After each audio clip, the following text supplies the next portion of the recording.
दोस्तों, ये साल 1946 का अवाइल दौर था। फलस्तीन के मगरबी किनारे के कुछ चरवाहे अपनी बकरियां चरा रहे थे। पास ही क्योमरन सिविलाइजेशन के इलाके में कुछ गार मौजूद थे। चरवाहों ने वक्त गुजारी के लिए आसपास पत्थर फेंकना शुरू कर दिए। इनमें से एक पत्थर खाई में मौजूद एक गार के अंदर चला गया। पत्थर के लगने से इस गार के अंदर से कुछ टूटने की आवाज आई। जब चरवाहों ने गार के अंदर जाकर देखा तो उन्हें गार के अंदर से कदीम जमाने के बने मिट्टी के बर्तन मिले।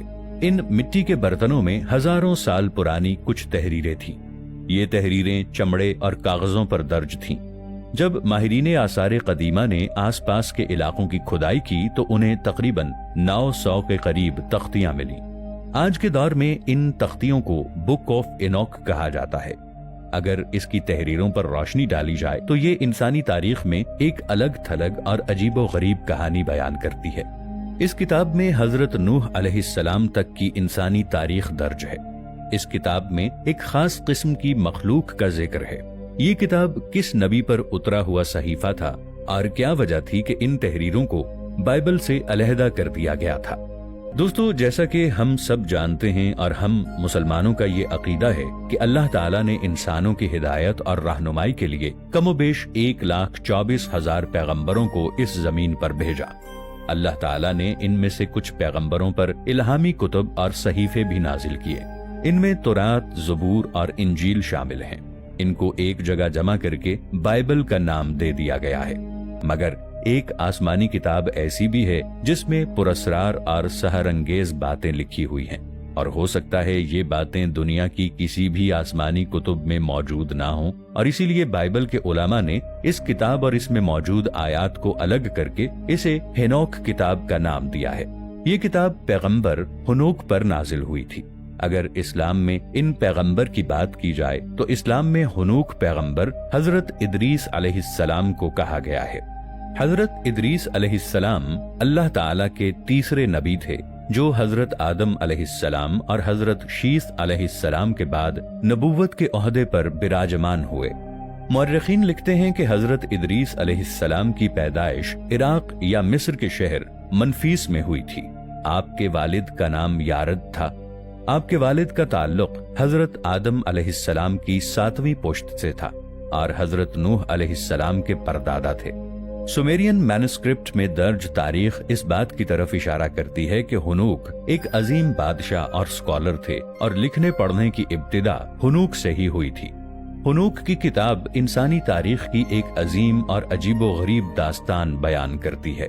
इस किताब के मुताबिक अल्लाह ताला ने फॉलन एंजल्स को जमीन पर गिराया था। इनके सरदार का नाम शामियाजा था। ये हजारों बरस कबल का वाकया है। शामियाजा अपने 199 साथियों के साथ कोहे हरमन में उतरा था और उन्होंने ये अहद किया कि हम इंसानी औरतों से जिनसी ताल्लुकात कायम करेंगे।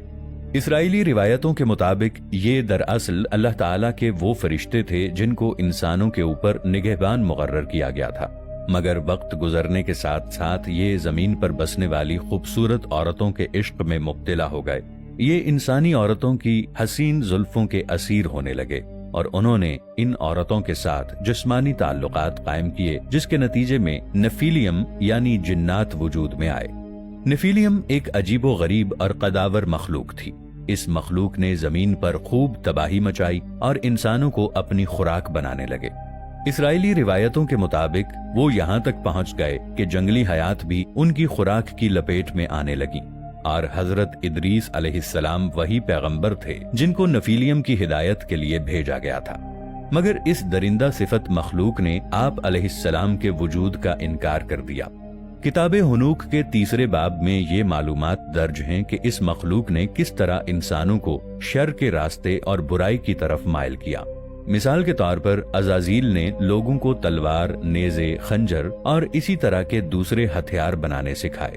इसके अलावा उसने जेवरात बनाने और आंखों को संवारने का तरीका भी बताया। इन कामों को लेकर इंसानों में बुरी आदतें और शर फैलना शुरू हो गया। इसी तरह शमियाजा ने इंसानों को जादूगरी भी सिखाई। आमरोज ने सितारों के बारे में इल्म और कोकाबिल ने इल्म फल्कियात के बारे में लोगों को सिखाया।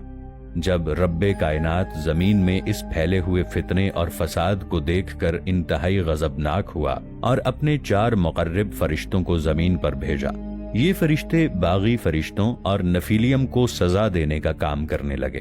جن نفیلیمز نے عورتوں کے ساتھ جنسی رشتے بنائے تھے ان کو ہلاک کر دیا گیا اور باغی فرشتوں کو زنجیروں میں جکڑ لیا گیا۔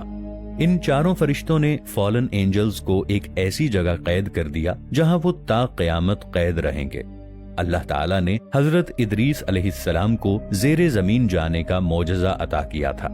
اس کتاب میں یہ بھی درج ہے کہ حضرت ادریس علیہ السلام کس طرح فرشتوں کے پروں پر سواری کیا کرتے تھے اور ہوا میں پرواز کیا کرتے تھے۔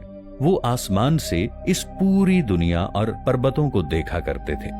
حضرت ادریس علیہ السلام کے التماس کرنے کے باوجود رب کائنات نے یہ فیصلہ کیا تھا کہ زمین کے وجود کو پاک کرنے کے لیے اس زمین پر ایک ایسا دردناک سیلاب لایا جائے گا جس سے نفیلیم اور درندہ صفت قد آور جنات ہلاک ہو جائیں گے اور یہ زمین اس مخلوق سے بالکل پاک ہو جائے گی۔ چنانچہ حضرت نوح علیہ السلام کے دور میں، جو کہ حضرت ادریس علیہ السلام کے پوتے تھے، ان کے زمانے میں یہ دردناک طوفان یعنی عذاب آیا۔ اس عذاب میں نفیلیم اور برائی پھیلانے والے جنات کا صفایا کر دیا گیا، ماں سوائے ان کے جن کو حضرت نوح علیہ السلام نے اللہ تعالیٰ کے حکم سے اپنی کشتی میں سوار کیا تھا۔ اس سے پھر دوبارہ دنیا میں بنی نوع انسان کی ابتدا ہوئی۔ دوستو، آپ سوچ رہے ہوں گے کہ وہ فرشتے جن کو فالن اینجلز کہا جاتا ہے وہ اللہ تعالیٰ کے نافرمان اور سرکش کیسے ہو گئے، جبکہ اسلامی عقیدے کے مطابق فرشتے کبھی بھی اللہ تعالیٰ کی نافرمانی نہیں کر سکتے کیونکہ وہ گناہ سے پاک مخلوق ہے۔